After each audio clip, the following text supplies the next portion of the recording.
역대하 6장 12절에서 42절까지입니다. 긴 분량인데 같이 한 목소리를 읽겠습니다. 시작. 솔로몬이 여호와의 제단 앞에서 이스라엘의 모든 회중과 마주서서 그의 손을 펴니라.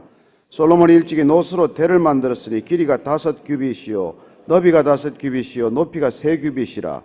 뜰 가운데 두었더니 그가 그 위에 서서 이스라엘의 모든 회중 앞에서 무릎을 꿇고 하늘을 향하여 손을 펴고 이르되 이스라엘의 하나님 여호와여 천지에 주와 같은 신이 없나이다. 주께서는 온 마음으로 주의 앞에서 행하는 주의 종들에게 언약을 지키시고 은혜를 베푸시나이다. 주께서 주의 종 내 아버지 다윗에게 허락하신 말씀을 지키시되 주의 입으로 말씀하신 것을 손으로 이루심이 오늘과 같으니이다.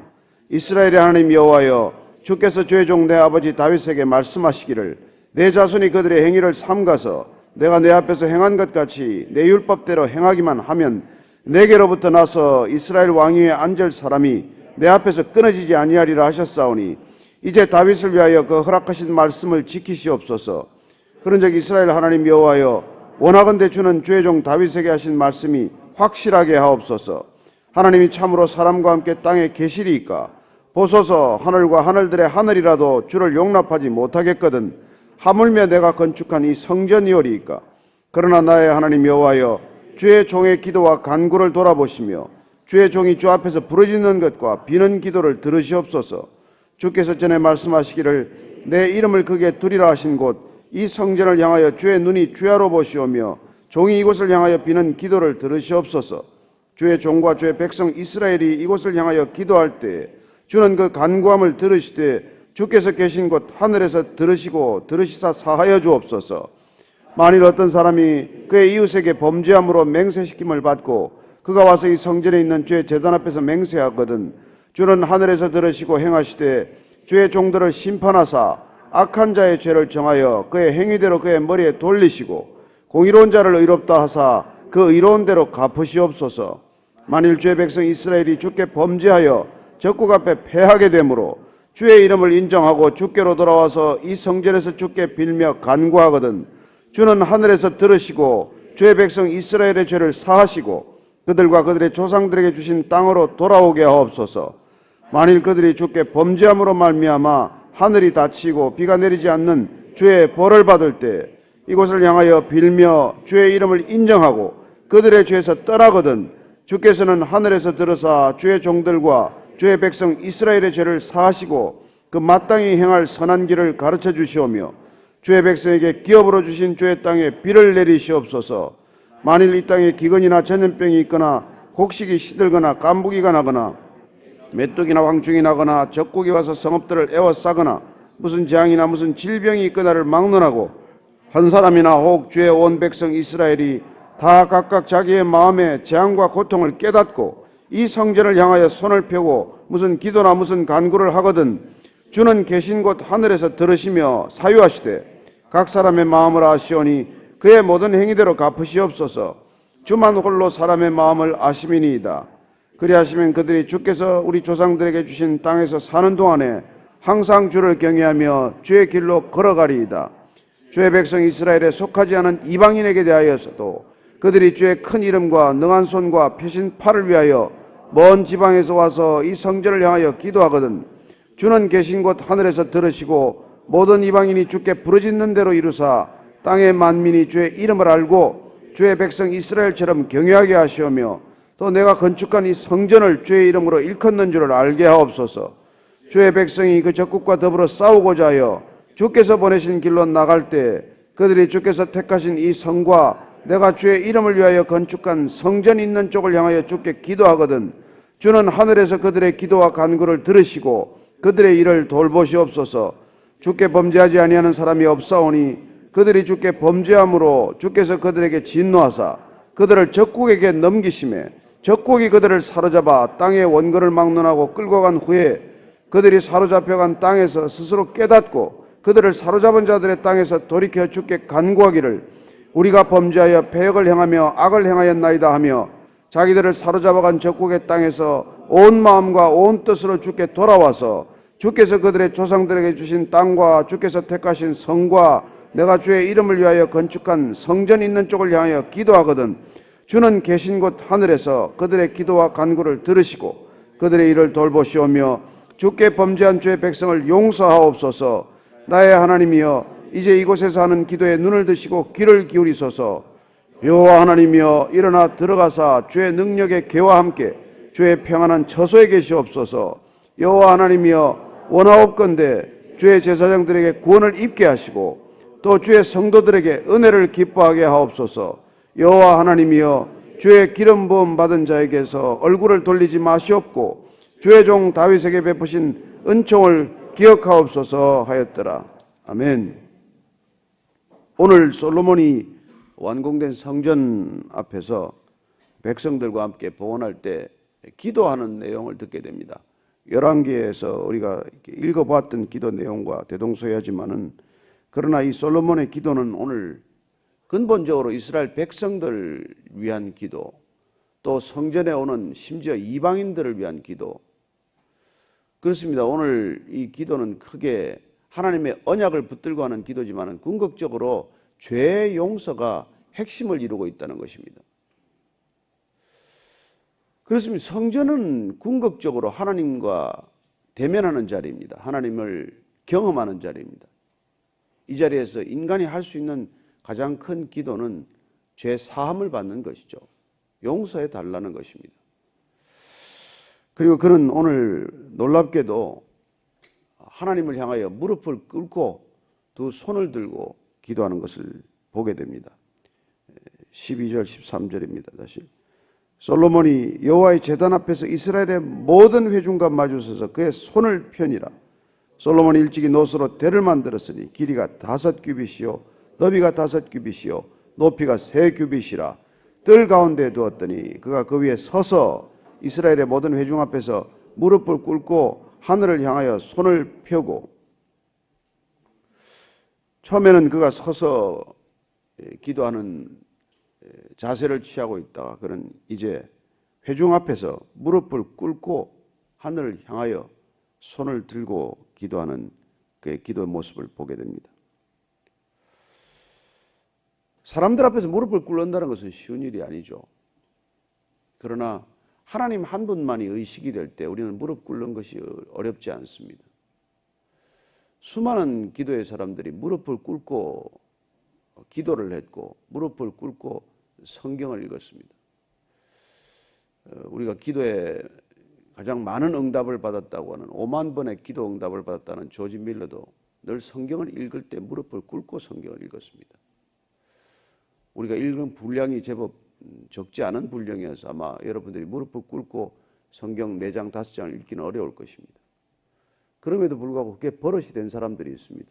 하나님의 말씀을 그냥 받을 수 없기 때문에 늘 정말 골방에서 하나님의 음성을 듣는 마음으로 무릎을 꿇고 그렇게 성경을 읽은 것이죠.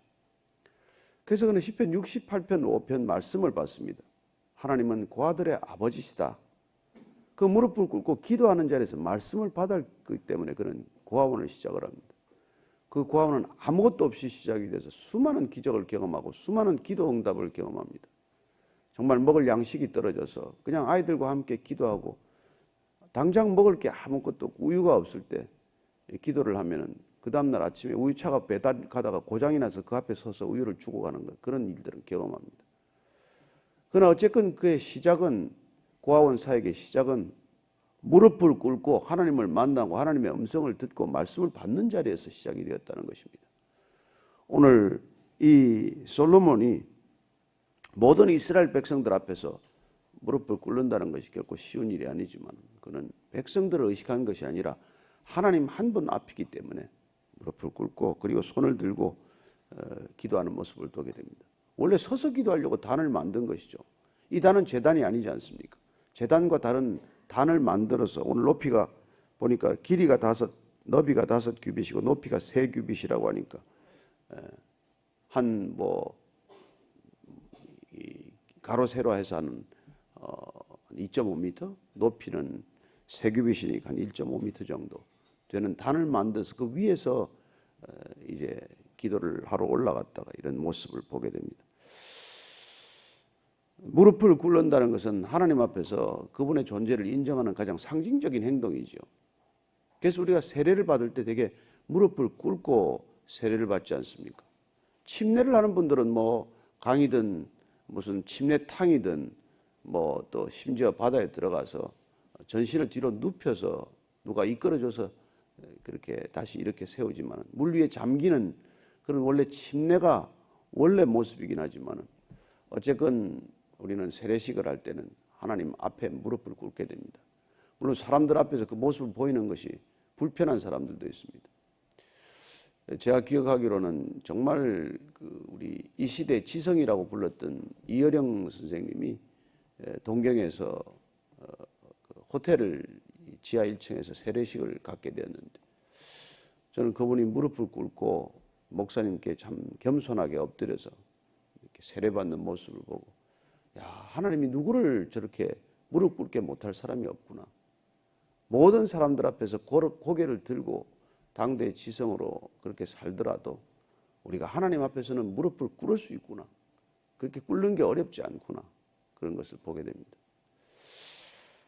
무릎이 나쁜 사람들은 뭐 어렵겠지만 무릎이 괜찮으면 집에서라도 방석을 꿇고 놓고 무릎을 꿇고 기도하게 되기를 바랍니다. 그것도 이게 참 편한 생각이 되니까 누가 기도 방석이라는 걸 줘가지고 약간 의자 비슷한 걸 또 이렇게 저도 선물을 받아가지고 그거는 이제 오래 앉아 있으려면은 약간 무릎이 뜨게 만들어서 이렇게 앉아 있을 수 있도록 하는데 조금 편법을 쓰는 것 같아서 조금 그게 앉으면 미안하기는 해요. 그래도 오래 앉기 위해서는 그 의자를 사용하는데 원래 이게 무릎을 꿇고 그래서 우리가 야고보를 낙타 무릎이라고 하지 않습니까? 초대교회를 섬겼던 야고보는 얼마나 무릎을 꿇고 기도를 했는지 그 무릎이 낙타 무릎처럼 되었다고 해서 낙타 무릎이라는 별명이 붙었습니다. 어쨌건 이 지도자가 된다는 것, 왕위에 오른다는 것, 한 국민을 이끌어가야 될 지도자가 된다는 것은 기도의 자리에서 시작이 되어야 한다는 것입니다. 내가 이끌어갈 수 있는 게 아니거든요. 여러분 어떻게 사람이 사람을 이끌어갑니까? 자기 자신도 이끌지 못하고 조변 섰겠는데 어제도 제가 그냥 저녁에 야식을 안 먹으려고 굳게 결심을 했어요. 근데 어제 우리 베이직 콰이어가 이제 그 성탄절 칸타타 연습을 한다 그러길래 거기를 가면서 그냥 이 떡볶이하고 또 오뎅을 산 게 화근이죠. 가서 그냥 전달만 하고 안 먹어야 되는데 그걸 기어이 먹는 모습을 보고 제가 낙심이 되었어요. 무릎 꿇고 회개를 해야 되는데 그렇습니다. 사람이 내 결심 하나를 못 지킨단 말이에요. 그러니 내 자녀의 결심을 지킬 수 있습니까? 내 가족의 결심을 내가 이끌어갈 수 있습니까? 그냥 하나님한테 맡겨드리는 거죠. 그게 겸손의 자리고 그게 내 주제를 파악하는 길이고 그런 거죠. 사람이 속을 썩일 때마다 사람하고 다퉈봐야 소용없습니다. 사람이 내 마음대로 안 될 때 그 사람하고 갈등을 빚어봐야 아무 소용없어요. 사람은 하나님이 지으셨고 하나님이 것이고 하나님께 올려드리는 게 우리의 본분이지 내가 그 사람을 어디로 끌고 갑니까? 그러나 이제 지도자들의 착각은 뭡니까? 내가 사람을 통제하고 끌어간다는 것이죠. 그게 진짜 교만의 시작입니다. 그래서 권력은 교만의 속성이에요. 모든 교만은 권력적 속성입니다. 니체는 그걸 권력 의지라고 불렀지만은 사실은 그게 죄인들의 속성이에요. 예수님께서 이 땅에 오셔서 십자가라고 하는 것을 골고다 언덕에 세우심으로 BC와 AD로 확연히 갈라놓습니다. 어떻게 갈라졌을까요? 그렇습니다. 인간이 살아가는 본질적인 죄인이 살아가는 본능적인 권력의 패러다임을 섬기는 사랑의 패러다임으로 바꾼 거예요. 그래서 BC와 AD입니다. 그러나 여러분 AD를 우리가 살지만 권력적 의지가 사라집니까? 모든 죄인들에게 있는 의지는 권력적 의지예요. 내가 사람을 끌고 가겠다는 거예요. 내가 사람을 끌고 가고 있다는 착각입니다. 그래서 서로 사랑할 때는 부부가 안 싸우잖아요. 그러나 사랑이 식으면 어떻게 됩니까? 사랑이 식으면 권력 의지가 발동을 해요. 누가 이 집의 가정이냐 이거예요. 누가 이 집에서 이렇게 발언권이 더 세냐 이거예요.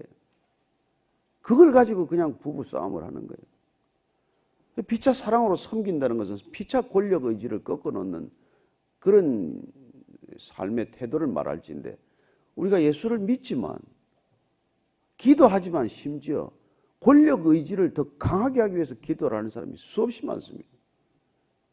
그래서 그 사람을 꺾어놓게 해달라고 기도를 하는 것이죠. 여러분, 세상이 그렇게 바뀌지 않습니다. 주님이 오셔서 세상을 바꾼 원리는 간단해요. 내가 권력 의지를 내려놓는 것입니다.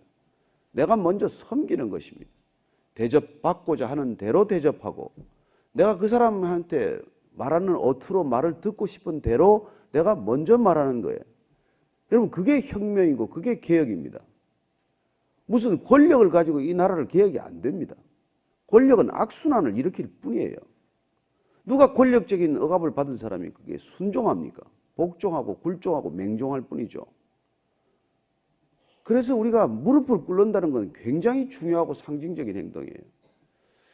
뭐 여기는 무릎 꿇을 데가 없어서 제가 나와서 무릎 꿇고 기도하는 사람이 별로 없지만은 사실 뭐 큰 교회 가면은 단을 세워놓고 거기 올라가면 무릎 꿇는 사람이 많이 있죠. 그러나 거기 무릎 꿇고 기도한다는 걸 또 보란 듯이 하는 거는 무릎을 꿇은 게 아니에요. 나는 더 올라가서 단에 올라가서 무릎 꿇고 기도하는 사람이다. 그걸 보라고 그것도 하는 건 아니에요.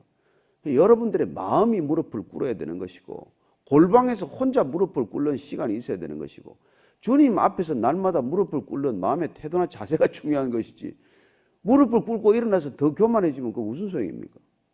나는 무릎 꿇고 기도하는 자다. 이거 곤란하지 않습니까? 어쨌건 손을 든다는, 이거 항복하는 거 아니에요. 무릎을 꿇는다는 거 항복하는 거 아닙니까? 하나님께 우리가 두 손 두 발 다 드는 거예요, 사실은. 그게 신앙의 자리죠. 신앙의 자리죠. 이르되 이스라엘의 하나님 여호와여, 천지에 주와 같은 신이 없나이다. 주께서는 온 마음으로 주 앞에서 행하는 주의 종들에게 언약을 지키시고 은혜를 베푸시나이다. 그래서 언약을 붙들고 기도하는 거예요. 아니, 아버지 다윗에게 하신 다윗의 위를 일으키겠다고 하는 하나님의 언약을 붙들고 기도하는 거예요. 약속 지키시옵소서. 하나님 꼼짝 못하게 시키죠. 약속하셨지 않습니까? 그래서 우리는 그 언약을 붙드는 것이죠. 언약을 붙드는 거예요. 고아의 아버지시라면서요. 그래서 고아원을 한 거예요. 하나님이 고아의 아버지시니까 고아 돌보시겠다는 거 아닙니까? 그래서 그걸 지금 기도하는 것입니다. 그런데 놀랍게도 그는 또 계속해서 무슨 기도를 하고 있습니다. 다윗에게 하신 말씀을 확실하게 지키시옵소서 하고 나서 자 18절을 읽습니다. 시작. 하나님이 참으로 사람과 함께 땅에 계시리까 보소서. 하늘과 하늘들의 하늘이라도 주를 용납하지 못하겠거든 하물며 내가 건축한 이 성전이오리이까. 그러나 나의 하나님 여호와여, 주의 종의 기도와 간구를 돌아보시며 주의 종이 주 앞에서 부르짖는 것과 비는 기도를 들으시옵소서. 이 좁은 성전에, 이 작은 성전에, 인간은 크다고 화려하다고 장엄하다고 지은 성전에 하나님이 설마 계시겠습니까? 그러나 기도를 들어주십시오. 부르짖는 기도를 들으십시오. 그러고는 지금 백성들을 위하여 기도하기 시작합니다. 다윗에게 하신, 내 아버지에게 하신 약속을 지키시되 그 약속의 핵심은 이 백성들을 사하여 달라는 거예요. 백성들은 끊임없이 죄를 지을 것입니다. 그 죄를 용서해 달라는 거예요. 하늘에서 들으시고 들으시사 사하여 주옵소서. 죄를 용서해 주옵소서. 그래서 지금 22절 이하 쭉 그 얘기예요. 그래서 무서운 얘기는 그들을 심판하사 행위대로 23절에 보면은 그의 머리에 돌리시고 공의로운 자를 의롭다 하사 그 의로운 대로 갚으시옵소서. 그가 만약에 거짓을 행하고 와서 하나님께 기도하면 거짓에 합당한 것을 돌려주시고, 의로움으로 와서 주님께 억울함을 토로하거든 의로운 대로 갚아주소서. 또 주께 빌며 간구할 때 주는 하늘에서 들으시고 주의 백성 이스라엘의 죄를 사하시고 그들과 그들의 조상들에게 주신 땅으로 돌아오게 하소서. 이게 지금 이 기도가 나중에 우리가 이스라엘 백성들이 바벨론 70년 그 포로 생활을 마치고 돌아오는 하나님의 기도 응답 아니겠습니까? 설마 솔로몬이 그 일을 예상이나 했겠습니까? 이 백성들이 바벨론의 포로로, 아수르의 포로로 끌려갈 거라고 상상했겠습니까? 그러나 그는 적어도 신명기 사관을 가졌기 때문에, 신명기적 역사관은 하나님의 뜻에 합당한 백성들은 축복을 받겠지만 하나님의 뜻에 어긋난 백성들은 반드시 그 3, 4대 저주가 갈 것이라는 걸 알았기 때문에 만약에 그런 일이 일어나거든 주님 그 땅 가운데서 다시 회개할 때 돌이켜 주십시오. 이런 기도를 하는 것이죠. 26절 이하입니다. 시작. 만일 그들이 주께 범죄함으로 말미암아 하늘이 닫히고 비가 내리지 않는 죄의 벌을 받을 때 이곳을 향하여 빌며 주의 이름을 인정하고 그들의 죄에서 떠나거든 주께서는 하늘에서 들어서 주의 종들과 주의 백성 이스라엘의 죄를 사하시고 그 마땅히 행할 선한 길을 가르쳐 주시오며 주의 백성에게 기업으로 주신 주의 땅에 비를 내리시옵소서. 죄악 때문에 만약 하늘 문이 닫힌다면, 죄악 때문에 기근과 가뭄이 든다면은, 그런데 백성들이 그 죄를 돌이켜 회개할 때 비를 내려 주옵소서. 기근, 전염병 마찬가지입니다.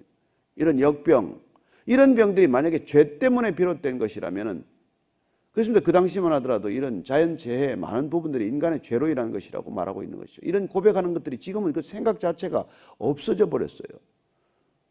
그런데 문제는 우리가 그러면서 하나님마저도 거부하게 된 것이죠. 우리가 모든 죄악이 인간의 죄악 때문이라고 말할 수는 없지만, 그러나 인간의 죄악의 많은 부분들이 원인이 있다는 것을 우리가 알지 않습니까? 이 땅에서 일어나는 어떤 일들 가운데서도 이게 인간이 초래하지 않은 일은 사실 없어요. 그게 저는 우리가 신앙의 근거라고 믿습니다. 돌발적으로 일어나는 사건이 아니라는 것이죠. 우리는 그 일들이 사람들에게 주어진 돌발 사건이 아니라 사람들이 초래한 하나님의 개입이라는 것을 우리가 믿을 때 기도의 자리를 지킬 수 있지, 그러지 않으면 기도의 자리를 일어나게 되는 것이죠. 그래서 히브리서 기자는 기도의 자리로 나아가는 사람은 반드시 하나님이 계신 것과 그 살아계신 하나님께서 반드시 기도를 들으시고 응답하시는 분임을 믿으라고 말씀하고 있는 것이죠. 그게 기도의 전제고 기도의 자리에 있는 이유 아닙니까? 하나님이 계신다는 것과 하나님이 들으신다는 것과 하나님이 응답하신다는 것을 우리가 믿지 않으면 그 자리에 있으면 뭐합니까? 저는 여러분이 믿음으로 기도의 자리에 나아가게 되기를 축복합니다. 지금 응답이 안 됐지만, 어쩌면 내 생전에 기도가 응답 안 될지 모르지만, 그러나 기도의 씨앗은 반드시 열매를 맺는다. 그래서 100년 뒤를 내다보고 기도한 선배들 덕에 우리가 기도의 지금 덕을, 응답을 받고 있지 않습니까? 그리고 우리도 100년, 200년, 1000년을 앞두고 기도하는 씨앗을 뿌린다면 하나님께서 반드시 응답하실 줄 믿어야 될 것 아니겠습니까? 우리가 이 누리고 있는 이 조그만 것들 다 우리 믿음의 선조들이, 믿음의 선배들이 뿌린 씨앗들이란 말이에요. 그걸 할 때 우리가 어떻게 겸손하지 않겠습니까? 그걸 할 때 우리가 어떻게 우리 후손들을 위해서 기도의 씨앗을 뿌리지 않겠습니까? 왜 우리가 이 교회가 다음 세대 하겠어요? 신앙이 유업으로 넘겨지지 않으면 무슨 소용이 있습니까? 소득을 GNP를, GDP를 3만 불, 5만 불 만들어서 만들어주면 무슨 소용이 있습니까? 그걸 넘겨주면. 허랑방탕할 뿐인데. 그래서 지금 기도의 씨앗을 우리가 뿌려야 된다는 것이죠. 그래서 계속해서 지금 합니다. 놀라운 것은 이방인에 대한 그의 기도입니다. 32절 33절입니다. 시작. 주의 백성 이스라엘에 속하지 않은 이방인에게 대하여도 그들이 주의 큰 이름과 능한 손과 펴신 팔을 위하여 먼 지방에 와서 이 성전을 향하여 기도하거든 주는 계신 곳 하늘에서 들으시고 모든 이방인이 주께 부르짖는 대로 이루사 땅의 만민이 주의 이름을 알고 주의 백성 이스라엘처럼 경외하게 하시오며 또 내가 건축한 이 성전을 주의 이름으로 일컫는 줄을 알게 하옵소서. 이방인들, 이 땅 가운데 오는 이방인들 지금 거류민들이 아니에요. 그냥 먼 곳에서 와서 이 성전을 둘러보는 관광객처럼 오는 그런 이방인이라고 할지라도 그들의 기도도 들어 응답하여 주옵소서. 물이 바다를 덮는 것 같이 이방인들도 하나님을 아는 지식이 편만하게 하소서. 이런 기도를 담고 있는 것이죠. 그래서 모든 이 기도의 내용들을 보면 궁극적으로 뭡니까? 주기도문이에요. 주께서 가르쳐 주신 기도의 핵심입니다. 다르지 않습니다. 일치하고 있습니다. 궁극적으로 중보기도입니다. 나라와 민족을 위한 기도입니다. 하나님의 백성들뿐만 아니라 하나님을 모르는 백성들을 위한 기도이기도 한 것이죠. 이게 기도가 다른 어떤 종교의 기도와도 다른 기도의 본질적인 차이 아닙니까? 그러니 하나님의 나라가 이 땅에 임하도록 하는 이 기도의 통로를 우리가 잘못 사용하면은 하나님께서 얼마나 근심하시겠습니까? 그리고 그런 기도에 굳이 왜 응답하시겠습니까? 저는 우리의 기도가 하나님의 마음을 움직이는 기도, 하나님의 마음에 합한 기도가 되기를 축복합니다. 하나님을 내 편으로 끌어오려고 몸부림치지 마십시오. 내가 하나님 편에 서면 족합니다. 그래서 늘 우리가 기도의 자리에서 확인하는 건 무엇입니까? 내가 하나님의 곁에 가까이 있냐 없냐, 하나님 마음에 지금 합하냐 안 하냐, 그걸 확인하는 것이죠. 오늘도 그런 기도의 자리가 되기를 축복합니다. 우리의 입술을 통해 이 나라 이 민족이 지켜질 것입니다. 이 나라 이 민족에게 통일을 허락하실 것입니다. 북녘 땅에도 예배가 드려질 것입니다. 그게 우리가 기도하는 근거입니다. 오늘 기도할 때 다시 이 나라 이 민족을 위해서 하나님께서 이 나라에 주실 통일을 소망하면서 그 땅에도 예배가 드려지는 꿈과 소망을 버리지 않고, 아무도 희망이 없다고 말할 때 희망을 버리지 않은 한 소망의 사람에 의해서 기도는 응답될 줄로 믿습니다. 존 녹스를 두려워했던 영국처럼 저는 이 땅의 모든 사람들이 그리스도인을 두려워하게 되기를 기도합니다. 같이 기도하십시다. 하나님 아버지, 군대를 두려워하는 나라가 아니라, 경제력을 두려워하는 나라가 아니라 기도를 두려워하는 나라가 되게 하여 주옵소서. 하나님, 우리가 올려드리는 기도가 하나님을 움직일 때 하나님께서 그 마음에 합한 기도를 들으시고 이 땅을 고치실 줄로 믿습니다. 부르짖어 기도할 때 한 사람의 기도라도 진실한 기도라면 이 땅을 고치시겠다고 약속하셨사오니, 하나님 아버지, 우리가 부르짖어 기도하는 이 아침의 기도, 새벽의 기도를 들으시고 하나님 이 땅을 고쳐주옵소서, 이 백성을 고쳐주옵소서, 이 민족을 고쳐주옵소서, 이 땅에 진정한 통일이 임하게 하여 주옵소서, 북녘 땅을 회복하여 주옵소서. 하나님, 그 땅에도 예배가 드려지게 하여 주옵소서, 찬양이 울려 퍼지게 하여 주옵소서. 온 땅에 하나님을 아는 지식이 물이 바다 덮음같이 편만하게 하여 주옵소서. 하나님 아버지, 온 땅이 주를 경배하고 온 땅이 예배하는 무릎이 되게 하여 주옵소서. 이제는 우리 구주 예수 그리스도의 은혜와 하나님 아버지의 크신 사랑과 성령의 인도하심이 오늘 솔로몬의 기도대로 심지어 이방인까지 품고 기도했던 그의 너른 가슴, 우리도 그런 가슴 되기를 원하고 그런 기도를 올리기를 원하는 이 자리에 거기 서 있는 모든 기도의 사람들 위해, 참된 기도의 용사들 위해 지금부터 영원까지 함께 하시기를 축원하옵나이다. 아멘.